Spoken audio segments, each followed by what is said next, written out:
How to make payments using pre-authorized debit in my business account.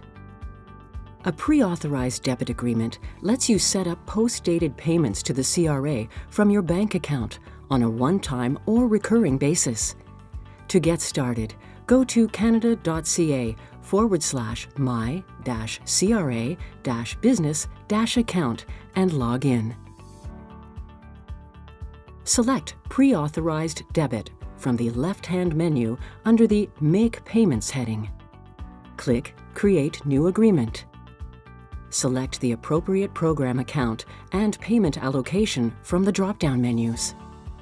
Then, click Next. Fill in all the required details in the appropriate fields. Then, click Next. Review the information you entered and tick the box to authorize the CRA to automatically withdraw the funds from your bank account on the specified date.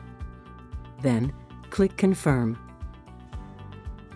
You will receive immediate confirmation of your pre-authorized debit agreement.